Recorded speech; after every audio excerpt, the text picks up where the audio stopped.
அட்சய திருதியை வரலாறு. அட்சய திருதியை நாடு முழுவதும் உள்ள இந்துக்களால் கொண்டாடப்படும் மிகவும் புனிதமான நாட்களில் ஒன்றாகும். இந்த நாளில் தொடங்கும் எதுவும் எப்போதும் வெற்றி பெறும் என்பது நம்பிக்கை. இந்த நாள் நல்ல அதிர்ஷ்டம், வெற்றி மற்றும் அதிர்ஷ்ட ஆதாயங்களின் அடையாளமாகும்.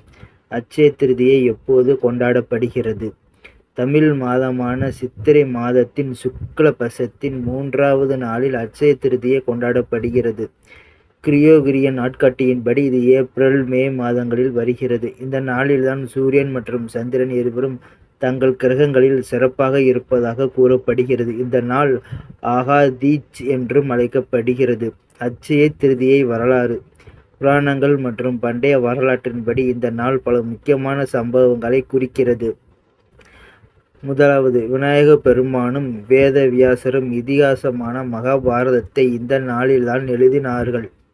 இரண்டாவது, இந்த நாள் விஷ்ணுவின் 6வது அவதாரமான பரசுராமரின் பிறந்த நாளாகவும் கொண்டாடப்படுகிறது.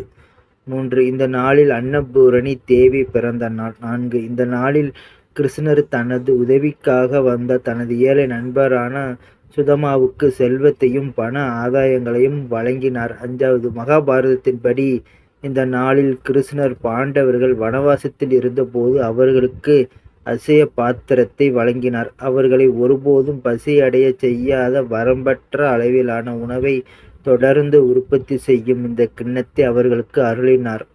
6வது, இந்த நாளில் கங்கை நதி வானத்திலிருந்து பூமியில் இறங்கியது.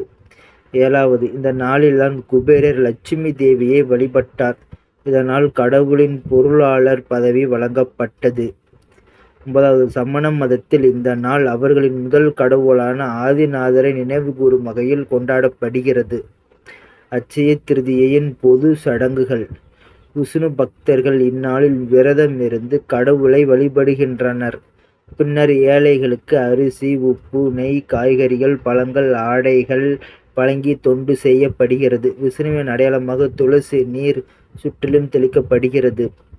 கிழக்கு இந்தியாவில் இந்த நாள் வரவிருக்கும் அறுவடை காலத்திற்கான முதல் உழவு நாளாக தொடங்குகிறது. மேலும் தொழிலதிபர்களுக்கு அடுத்த நிதியாண்டுக்கான புதிய தணிக்கை புத்தகத்தை தொடங்கும் முன் விநாயக பெருமானையும் லட்சுமி தேவியையும் வழிபடுகின்றனர். இது கல்கத்தா என்று அழைக்கப்படுகிறது.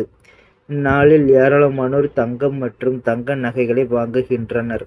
தங்கம் அதிர்ஷ்டம் மற்றும் செல்வத்தின் அடையாளமாக இருப்பதால் இந்த நாளில் இதை வாங்குவது புனிதமாக கருதப்படுகிறது.